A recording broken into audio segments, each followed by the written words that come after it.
And game one goes to Toronto. The Philadelphia 76ers had no answer for the cloth. Kawhi Leonard, 27 points in the first half, 45 for the game. Both career highs for Kawhi Leonard. Toronto Raptors win just their second home playoff game, the start of a series, game one in the history of the franchise. Welcome to Game Time Live. Chris Miles here with Karan Butler, Billy King.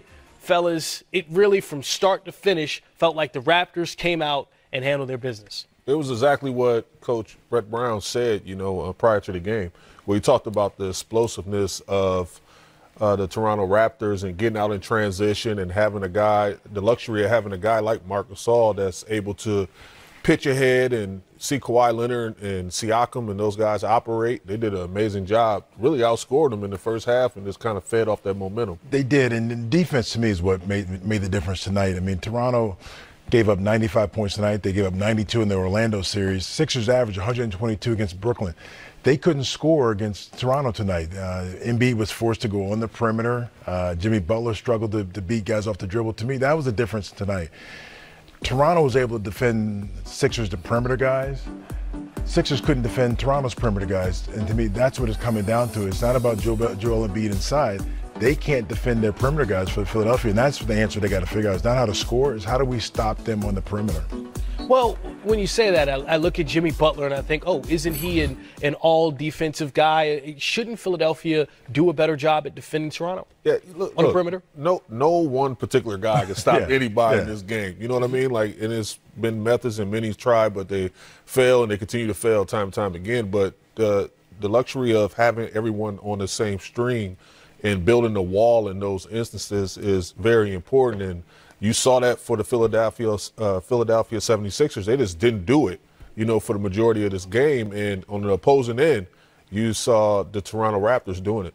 One thing we noticed about these two teams coming into the postseason was not just experience, but experience together. Yeah, Kawhi Leonard is a new addition, but the rest of his team in Toronto, they've been together for a really long time. When you look at Philadelphia, going into the playoffs with Tobias Harris and Jimmy Butler coming into the fold with Joel Embiid and Ben Simmons and J.J. Redick, that group only played, I think, 11 or 12 games together in this regular season. Are we seeing that difference in this first game in the second round? Because the habits were formed in the 28 days of training camp at the beginning of the season. Kawhi was there. He may not have been with them last year, but he developed those habits with them in the training camp. The Sixers added Jimmy Butler, so he tried to figure it out. Then you add Tobias Harris late, so you don't have time to practice to get those habits. And so they're doing a lot of this on the fly offensively and defensively. You notice Toronto, whenever Jimmy Butler had it on the wing, they were elbows and boxes. The defenders were on the help side. They were at the elbows and the boxes ready to help. And then the Sixers, they were spread out, spaced out. And it's just right now is they're trying to figure this out on the fly. They can do it against Brooklyn because Brooklyn, they have more talent than Brooklyn. But when you're playing Toronto, this team is very, very good. Yeah, and I think that, to your point, I think they have to find a way to put Embiid in the paint a little more. Like you see him surfacing and, trying to figure it out on the perimeter a lot where, that's not his strength. I mean, that's something that's a component to his game and one of his strong suits that he's able to pull you away from the paint and from the basket. But when you got a clever guy like Marc Gasol, you saw him in the pick and roll situations, he understands coverages. And he understands how to get up and when to drop back, and he's baiting him to shoot that shot. So, you want to put him in a situation where he can kind of impose his will on the game a little bit more and kind of dictate situations. Kawhi Leonard, your former Finals MVP for the San Antonio Spurs. Look, career high 45 points. During the regular season, he averaged 30 against Philadelphia. What is it that you see in this matchup that he looks at and says, I'm going to eat tonight? Well, he's able to roam and do just pretty much everything. Like you see multiple clips. Look, introducing you to hip-hop, coming down, showing his versatility on the perimeter, dribbling the length of the floor, seeing him in isolation situations where everything is one-on-one coverages, and he's able to see the defense and where the help situation is coming from. So when you have a seasoned, poised guy like that that's battle-tested, that's seen pretty much everything, film study with Tim Duncan and those guys like that, that just enhances his game, man. And they have to throw a little different look at him, especially in the pick and rolls. He's coming off clean looks like that, 17-footers. You got to probably blitz that, red, switch, where his body and activity in front of him. Well, the big thing is Sixers don't have a lot of length. If you look at Toronto, Ibaka is long. Siakam is long. Kawhi is very long. So when they don't have anybody when they're guarding the claw that they can stretch out and try to block his shot. So he knows he can shoot over him. He can go inside. So that to me is the biggest problem. There's no length out there, and he's not. It's almost like last night, Kevin Durant. There was nobody who's going to challenge his jump shot when he shoot it. And it's the same thing in this series. He knows at any point in time he can take it in the post. Nobody's going to block his shot. If he has it on the perimeter, nobody's going to block his three. And as good as Tobias Harris and Jimmy Butler are in the individual, they're not long enough to be able to defend either Siakam or the claw. One of the matchups we talked about prior to this game, Joel Embiid versus Marc Gasol. And we looked at it, okay, well, that was Marc Gasol playing for the Memphis Grizzlies. Well, tonight, Embiid, 5 for 18 from the field, 16 points. Those still on par with the 14 points he's been averaging against Gasol.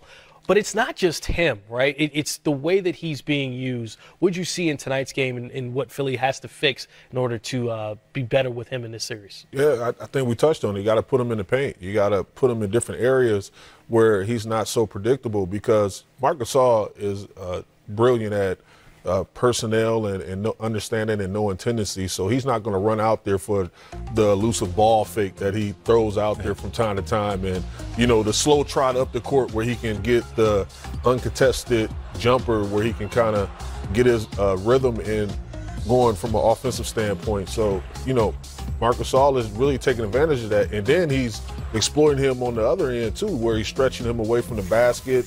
He's bodying him up. He's throwing all the little things, like the little tricks. And he's doing an excellent job of just confusing them and keeping them off balance. And a lot of their offense, the Sixers throughout the year, it's Joel Embiid with dribble handoffs with J.J. Redick. That's their offense. Yeah. And so now J.J. is having a hard time getting those shots up because those guys are able to get through there. And so you end up forcing Embiid to have the ball in the perimeter a lot, looking for somebody to pass to. So it goes back to what Karan said. They've got to figure out a way with the offense, maybe get away from a little bit of that and figure out ways how do you get him on the block. There's ways to get him to the position on the block, because then maybe they have to double, because the one thing is once they do feed the post, they've got to move. Guys are throwing in the post, standing, and the defense is playing halfway, either throw it back out, I can close out because athletic enough, or if you go to shoot, Joel, we're going to come and help. So they've got to get movement. Once they throw the ball in the post, they still need players to move on the perimeter. So Toronto won this series in the regular season 3-1. Every game in the regular season was decided by 10 points or more, and it's now 14 consecutive home games for Toronto over Philly, dating back to 2013. Is there a sort of mental edge for a team like the Raptors when you dominate a team like the 76ers this long, especially when you just look at those streaks? I mean, from a veteran standpoint, it gives you a ton of confidence going into that space where we play extremely well at home, but, it's just one of those things that, you can't take for granted. And here we go. Here's Toronto head coach Nick Nurse. Team, when you see guys like Kawhi and Pascal come out in the first quarter and be so dominant right off the bat. Well, I think it got us kind of got the jitters out and stuff, Doug, to be honest with you. I didn't think we were moving great at the start tonight. Again, it's a start of another big series, and we weren't pushing as hard as I would have liked, and we weren't cutting as hard as I would have liked, and those guys kind of bailed us out and kept us ticking over. Actually played enough offense to kind of get us a nice little lead there at the start. So it was big to have those two guys step up and kind of jumpstart us. Eric, to your left, about halfway down, Coach. Eric Kareem, The Athletic. You sort of resisted the urge to match up with what they do in terms of their rotations. Why was that? Well, I think, as I stated before the game, I was really pleased with what our rotations looked like in the first series, and I wanted to kind of give it a go. We tweaked it a little. I think I might have got Danny back in pretty quick to get another starter out there at the beginning of the second, and I kind of, I was tempted to start the fourth to bring Kawhi back, to be honest with you, too, because I thought the way that third ended, they had a little momentum. But our guys, we stuck with them, and they went out and got a quick, I think it was just a 4-0 run, but it was a big 4-0 run, and they had, they took a timeout. Steve, at the back and to your right, Coach. Nick, Steve Simmons, Toronto Sun. Is there anything Kawhi does that surprises you? Or have you seen everything now? Well, I think that was I guess not maybe surprising. Tonight was pretty dang good tonight, right? I mean, that was again a big time performance at both ends, and I just like the force he's playing with at both ends, but especially when he's getting the ball, he's pushing it up the floor, he's punching gaps with force, he's determined to get to spaces. I don't know. I guess I shouldn't be surprised, but that was pretty cool to watch tonight. Ryan at the front and to your left, Coach. Hey, Coach. Ryan McNeil, Alex Unfiltered. We talked pregame about defense, and you held Philly to under 40%. What stood out for you from the defense tonight? Well, I thought our defense was pretty good, but not. Let's put it this way: there's room for improvement. I thought we had several breakdowns as well, but what stood out for me is we did one thing that we set out to do, which was get up and get in them. Right? We didn't want to let them have too much easy. They had a couple, drives down, uncontested, a couple dunks here and there, but the main thing, I think, once we kind of got ourselves settled into the game, we were breaking up their sets, we were stopping the ball a long ways from the basket with the dribbler picking up his dribble, and we were up in them. So that's a really good starting point, right? That we're up and we're pressuring. Lewis, about 3/4 of the way down on your right, Coach. Lewis Atzman, Raptors Republic. You mentioned you'd open relatively vanilla from the last series and see what happened. Aside from the obvious, what did you see? Not asking for specific adjustments, but anything in general worth changing going forward, or happy with it? Well, I think there's always adjustments to be made, and I think that's always the battle you got to make after a win, right? Is that you think, oh well, that game went well, and let's not change anything. But I think there's always adjustments to make, and we'll look at some things. I think there's some things we definitely can shore up, just in some specific coverages and plays, and again, like that last series didn't mean anything to this one. This next game will be a totally different complexion. That's what's super interesting about a series is no two games is the same, right? That's why we got to play them all. Last couple of questions. I've got Bruce here on Bruce your Arthur from the Toronto Star. What did you like about how you guys handled Embiid, and how important was it to keep him under wraps in this game? Well, it's extremely important because he can go. He can go do a lot of things, and he can take over a game. He can go wild on you. So it was great. I thought the combination of Mark and Serge did a good job. He was taking some tougher shots. I thought we had him picking up the ball a little bit further away maybe than he wanted a few times. And then our team help was pretty good too. I thought we were crowding the paint a little bit, making it look a little crowded in there for him, so he wasn't that comfortable. Last question from Eric, please. I think it was Game 3 against Orlando where Vucevic got going and Serge had a rough first half, and you stuck with him in that role, and he came through. Sort of the same thing tonight. Is it just something he's earned, and you want to give him every chance to make his mark on a game, which he obviously did? Yeah, I think it's certainly for sure he's something he's earned, Eric, without a doubt. But he also plays that way a little bit. He's kind. I don't know. He kind of, as the game wears on, he always seems to get better and better. So sometimes you got to live through a little bit of that, and we can't play Mark the whole game. So we gotta get him out there, and I think that Serge has got that game under his belt. I think he'll be a little bit better from the start, but he was really something down the stretch, blocking shots and rebounding and making some hard drives, and he definitely got into the flow of the game there in the fourth quarter. Thank you. Coach Brown is on. Thank you. Again. Karan, one of the things we heard Nick Nurse said is we wanted to break up their action, right? And you saw Philadelphia shoot just 39% from the floor, 34% from three-point range. How'd they do that? I thought they did a great job of just staying attached to him and, making it difficult for them to catch it in comfort space, or a space where they can attack and be 17 foot on in, and made it extremely difficult, especially when you got a guy like Ben Simmons. Well, Brett Brown is now at the podium as well following his first game loss in this round 2 against the Toronto Raptors.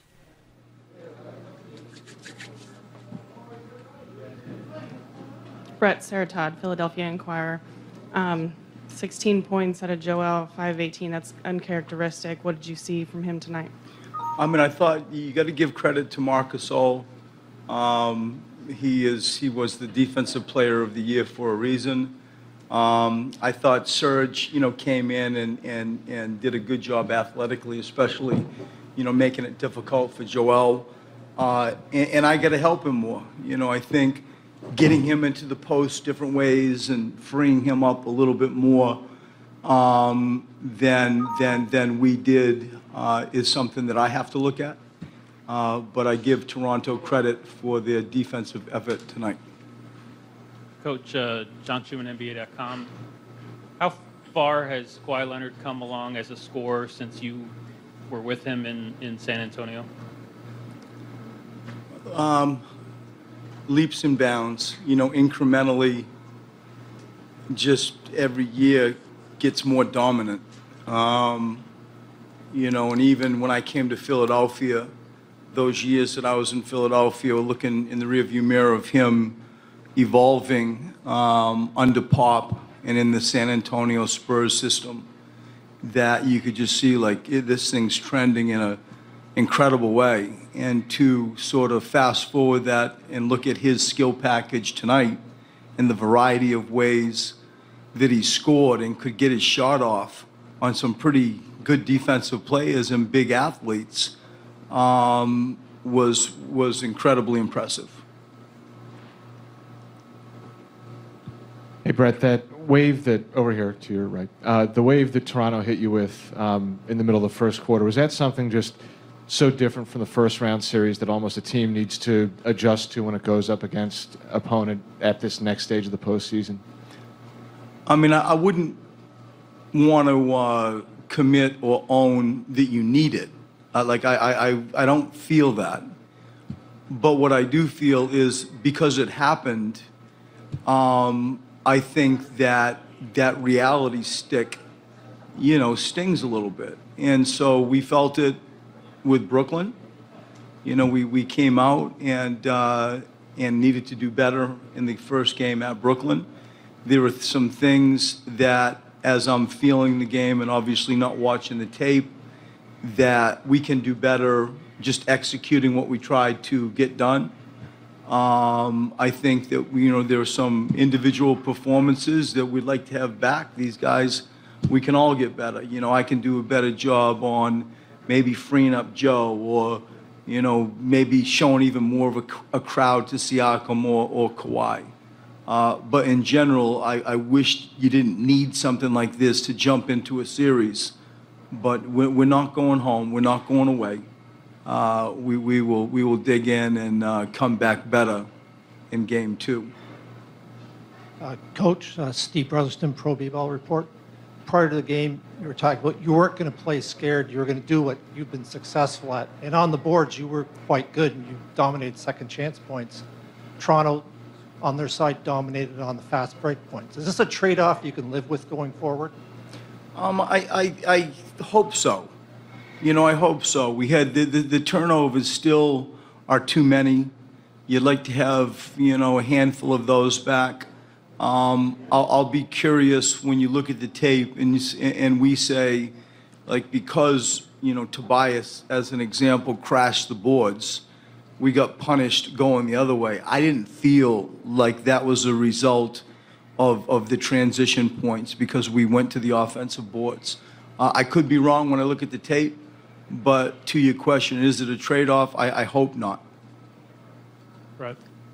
Brett, Kyle Newbeck, Philly Voice. You decided to go with Furkan as the bench wing tonight after losing Mike and having to slide James up. I guess, why did you go with him, and were you happy with what he gave you out there? Yeah.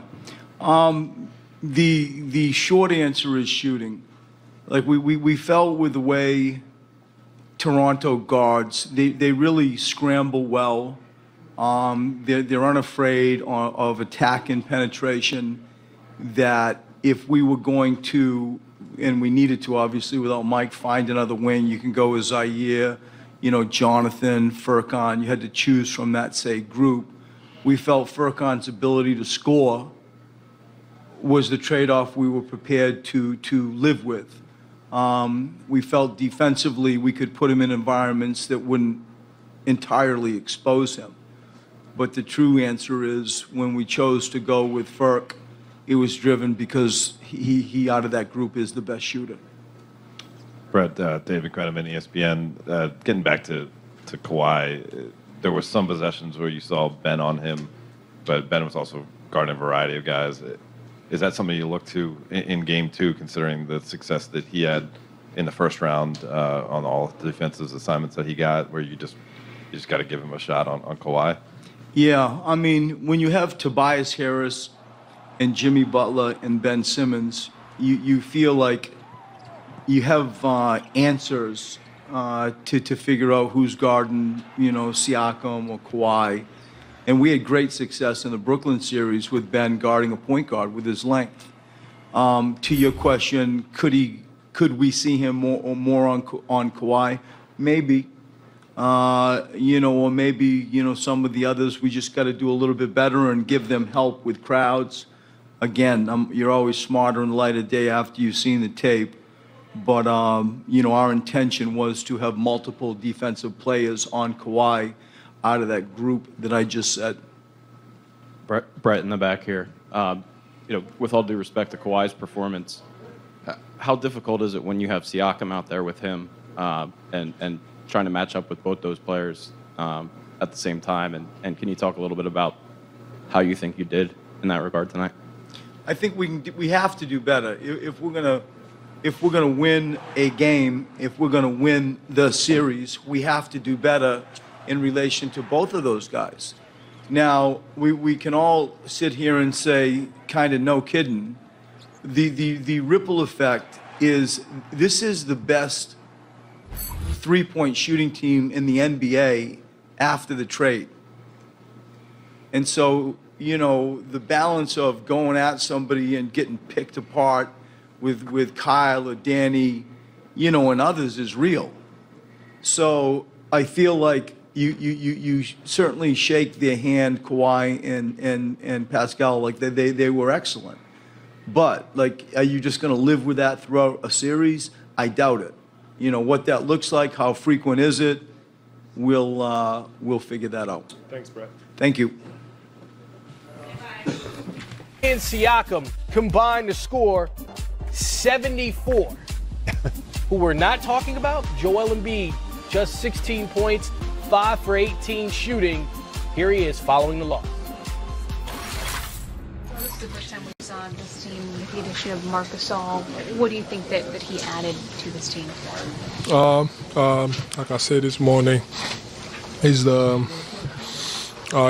he was defensive player of the year, so when you add that, and they got 2 former defensive player of the year, so he just takes that whole defense to another level. When you look at what they were able to do when they were set in their defense and kind of disrupting your half-court offense, and what did you see? All I saw was that they didn't really care about us shooting threes. They packed the paint. Kawhi, all those guys that were just warming around and trying to make sure if someone was bidding, someone was going to help. In terms of turnovers and transition defense, now those are kind of the 2 keys that Brett was talking about before tonight's game. How do you think you guys did there, and then maybe some adjustments that you want to make in game 2? How many turnovers do we have? 16, 22 points. Yeah. Going into the series, the game plan was mainly those two things, and we did not do a good job of taking care of the ball and getting back on defense. So we got to do a better job. How are you feeling? I'm okay. I'm good. We did that. We had the same, obviously. Raptors are way better than the Nets, but we're down 0-1. I'm sure we're going to come back. We're down 0-1. I shot a bad percentage, so I'm definitely going to adjust. Everybody's going to adjust. What do you think you guys need to do to contain Kawhi Leonard and Pascal Siakam? Two really good players. Their two best players showed up. I didn't tonight. I got to do a better job, but I have a lot of respect for those guys, and they showed up. They did a good job, so next time, maybe just like they're doing to me and double teaming me, maybe throw some double teams and, have a better game plan. Joel Embiid's shot chart, not very pretty. 5 for 18 overall, also 4 for 12 inside the paint.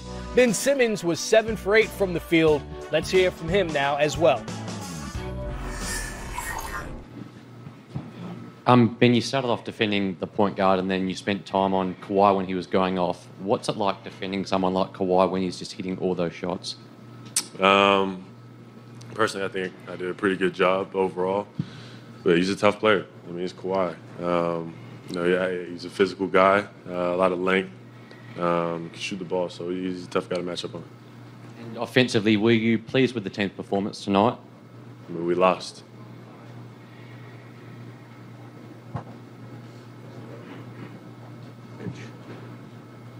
Ben, what do you think? It wasn't Joel's best game. What are the things you think you guys can do as a team to kind of get him going? I think just finding him a little bit early into the game, making sure he gets open steals, whatever it is, and getting him the ball where he wants it.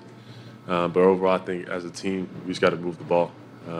We can't be too stagnant. We got to move and keep cutting and play as a team. Sarah, you have questions? Nothing? Ben, in terms of what Kawhi did tonight, what made him so difficult from your perspective? I don't think we showed enough help. I think as a team, we have to treat him similar to Giannis, come over a little bit more, and try and get the ball out of his hands. Downhill, he's one of those guys who can get a bucket easily, and he's a physical guy. So in terms of that, we just got to do a better job. And I know it's a different team, different series, but last time, first round, you guys suffered a loss in game one. What's the mindset you try to take after tonight going forward? Just got to get better. Watch film. We'll go over it again tomorrow and try and get better, fix a few things. Do two more.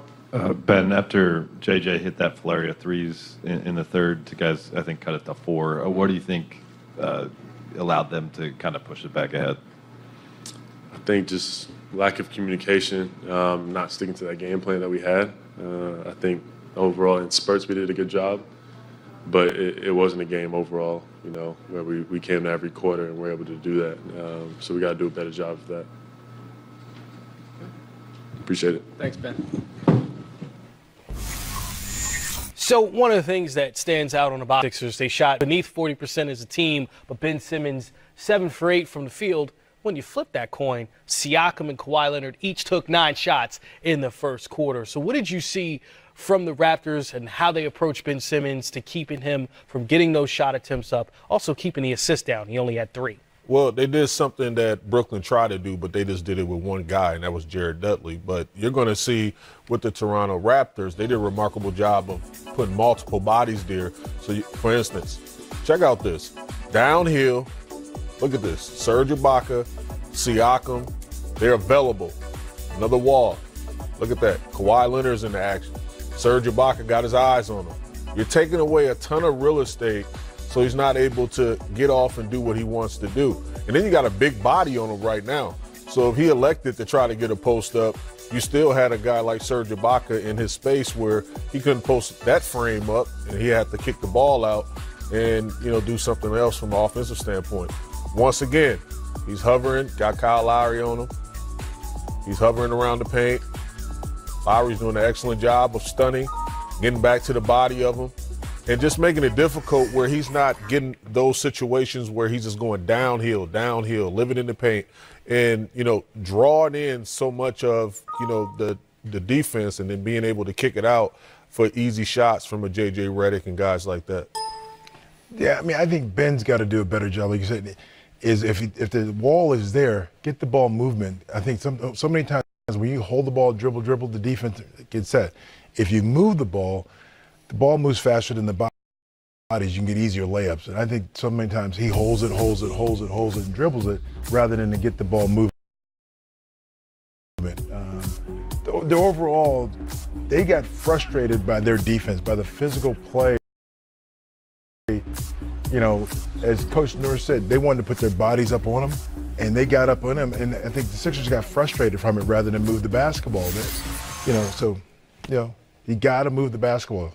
Certainly seems like Ben Simmons has to do a better job of making himself available when he doesn't have the ball in his hands. The Raptors now 5 straight playoff wins, a new franchise high. We'll hear from them next on Game Time.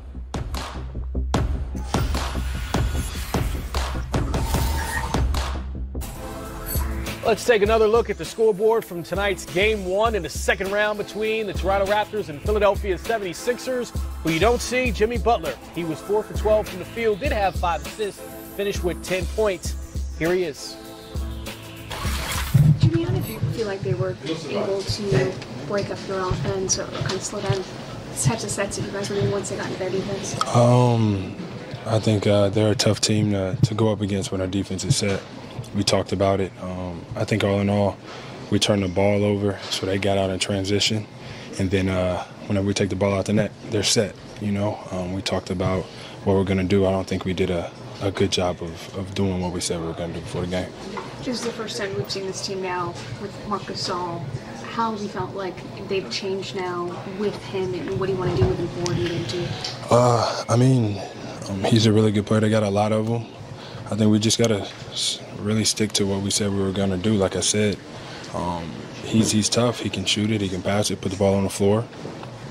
But we just got to be more aggressive with everybody on the defensive end.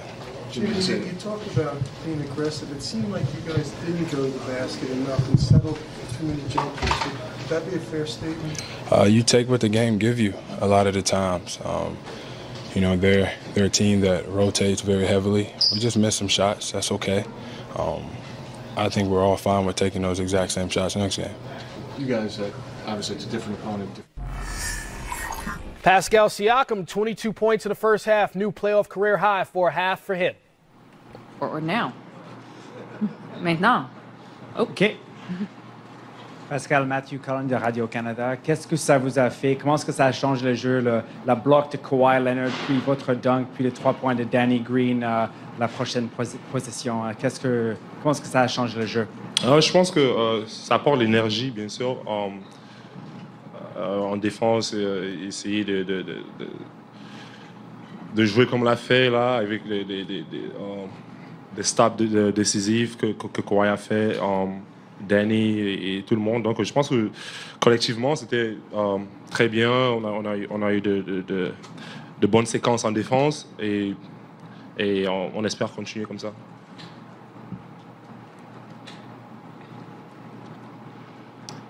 Mike, on the left, halfway back. Pascal, Michael Grange from Sportsnet. What was it like between you and Kawhi in that first quarter? I think you each went 7 of 9, each had 17 points. Were you aware that each of you were kind of just rolling that way? Was there any interaction between the two of you? I saw what Kawhi was doing. It was unbelievable, and just getting to spots, making shots, driving. I don't know. I wasn't really like looking at myself. Like I saw what Kawhi did. I don't know if you saw what I did too. That's great, but I did. No, it was good. Like we had, early, a lot of pace and try to, play in transition and kind of take whatever the defense gives me. And obviously, if Kawhi, is going off too, he's going to get, some attention and kind of open up the floor for me too. So. Any other questions in English, please? Josh, down front. How do you know it's in English? I just guessed. Josh Lewenberg, TSN. Pascal, for Game 1, how much of it as a team and individually for you is about feeling out the other team and what their coverages are, how they're covering you? Yeah, for sure, because we know, it's a long series. There's going to be a lot of changes and things, teams going to make adjustments. And I think, it's coming out just kind of staying true to who you are as a team and trying to execute. And obviously we know things are gonna, there's gonna be some changes and all that. But I think if we, stay within what we do and as a team and continue to build on that and I kind of adjust, with whatever comes at us. Stephen? Pascal? Prior to the game, coaches were talking about how transition gets tougher to accomplish in the postseason. Just wondering, have you noticed it getting harder to run the floor and be successful at that aspect of your game through the playoffs? For us? For me? I think I did a decent job, running the floor and kind of trying to keep that pace. It was kind of in the beginning of the game. It was kind of weird a little bit. We didn't come out as fast as we usually do, but I think we picked it up, and it was pretty consistent with the pace and playing fast because that's how we want to go up and down, and for me, I think I did a decent job. I mean, it was maybe a couple of possessions out there. I was a little tired, but for the most part, it was good. We're back to Matthew in French, and then we'll wrap up. Encore une en français à Pascal ici. Vous travaillez très bien avec Kawhi Leonard, ça c'est sûr. Est-ce que vous avez vu Kawhi au niveau qu'on a vu ce soir? Je pense que pour moi, c'est la première fois de le voir pendant les playoffs avec ce qu'il a fait aujourd'hui, mais c'est vraiment impressionnant et pour nous, pour moi en plus, c'est juste de regarder ça et avoir la chance d'être là et pour voir ça, c'est vraiment impressionnant. Mike, last one. Mike Laviole, l'Express. Tu as dominé Tobias Harris ce soir des deux côtés du terrain. Pour le prochain match, que penses-tu que tu peux faire de plus face à lui? Face à qui? Tobias Harris. Ouais, je pense que on était pas mal en tant qu'équipe et je pense qu'on a essayé de... Parce qu'en fait, quand tu arrives à ce niveau-là, beaucoup de joueurs sont très talentueux et ça ne prend pas qu'une personne en fait. Donc ça prend un effort collectif et je pense qu'on a fait ce soir et on espère continuer comme ça. On sait que les prochains matchs ils vont venir avec plus d'intensité et essayer de faire des choses de manière un peu différente. Mais bon, pour nous, c'est continuer avec la même intensité, continuer à être focus et kind of like... Oh, I went to English a little bit, but sorry. Yeah, that's it. Thank you. Thanks. Thanks, Pascal. My bad, bro. Time for Zero Quick, fueled by Gatorade Zero. And how about zero shot attempts on Kawhi Leonard? Not on my watch. With the block that Pascal Siakam. That's what we call a symbiotic relationship. Ooh, well, big word, big word. Where you pull that from? Yeah, that's that UNC degree. Man, that was tight. Do it again. Symbiotic, Yeah, they go together. Ron, that's what happens there. But those two, I mean, they were incredible in this game. In the first quarter, they were 14 from 18 combined from the field in the first quarter. Well, it reminds me last year against Sixers and against Boston, what Tatum and Brown did to them. Those guys scored points, and that tell you Sixers didn't have length. These two guys were incredible, and I don't know if Philadelphia has an answer for them going forward because they just don't have the size. Yeah, I thought they did a remarkable job of just imposing their will and having that sense of urgency from the beginning, the tip. Like, you usually don't see Kawhi Leonard come out and take 8 to 9 shots in the first quarter, like this being super aggressive. And you don't see Siakam. Look, he was really searching for his opportunities, and they came at in spots because he was getting so much space, and he took a full advantage of it. You know, we were talking during the break about Kyle Lowry, and remember, he was the star of Toronto for years. And now you love to see a guy like this who's an older player understand, I'm just going to do my role, be the point guard. I don't have to take shots, rely on these other guys. A lot of guys, as they get older, don't do that. They get frustrated because, hey, this is my city, but he's developed into a guy as a point guard and let these other guys shine, which is kind of nice. And the thing you want to look for in your point guard, assist-to-turnover ratio, Kyle Lowry, 8 assists, just 1 turnover, only took 10 shots, scored 9 points. So he didn't shoot it well, but like you said, he still contributed. And if Siakam's going to pick up the scoring load and Kawhi Leonard's going to do that as well, you don't really need Lowry to be a dominant scorer. But what would that have resulted to in years of the past? Kyle Lowry don't shoot the ball well. Toronto loses. You lose. But now being a third, fourth option, and now you're the general, and you kind of just facilitate, put everybody in position. Now everything that you get, that's the cushion. You're playing with house money. And for the Raptors, you look at their record, you know that was hovering over them after that Game 1 loss to the Orlando Magic in the last series at home, and 1-8 in playoff history in Game 1s at home. I mean, that's a terrible mark. To get this, you kind of get that monkey off your back a little bit, right? You do, but now Philadelphia has that monkey still on their back because they've lost 13 in a row in Toronto. So you knew one of them was going to break tonight, and now Philadelphia, that's going to hang on to Toronto. I think they feel really good. The fans finally leave the building and say, we won Game 1. The players, we won Game 1. Because if they'd have lost that first game, that's what everybody was talking about. We're up in that count to 14 now, by the way. Oh, 14. It's Yes, now at 14. But I really do think it's going to come back to what GA touched on, which is the adjustments. And I said, who's the biggest swinger or who's the biggest player in this series? And he said, you know what? It's not the players, it's the coaches. It's going to come down to Nurse, Brett Brown, who make what necessary adjustment to put the guys in the best situation. And Joel Embiid said it in his postgame. Look, we have to make some adjustments, and it's going to come down to the coaching. Well, that's a great point, because when you look at the Philadelphia 76ers and you hear something very subtle from Joel Embiid like that, you think, well, do those players respect and have confidence in their head coach? Where if you look at Nick Nurse and how the Raptors are reacting to their head coach, you think there's more respect for Nick Nurse in Toronto than there is Brett Brown in Philadelphia? Well, good. Well, I think what happens is tomorrow, that first meeting, that's where the coaches, you got to give them something to give them hope if you're the Sixers. So you got to figure, this is what we're going to do. Maybe 1 or 2 things that's going to change it in our advantage. Nick Nurse now's got to go in and say, okay, we won, but if we got to clean these 2-3 things up, because it's still a 7-game series. So he can't sit back and relax, okay, we did everything great. He's got to also come with something different. Larry Brown, I worked for him, he always would put a new play in or something so the players in their mind say, okay, this is the difference going to help us win that next game. I think anybody that, that's watching the game understand that if you have any type of basketball knowledge, what is the major adjustment that you throw at Toronto? Kawhi Leonard just had 45 points. So it's not going to be that easy for him just to navigate around. They're going to throw some things at him. So if you're Coach Nurse, you have to adjust and prepare for that.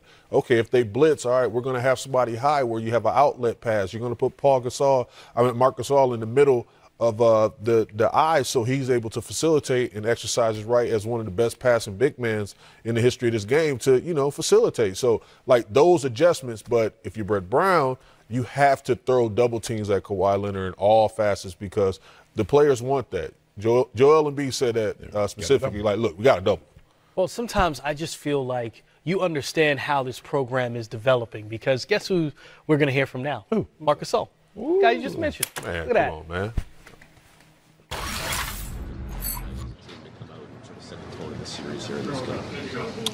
Obviously, it's something that we must do.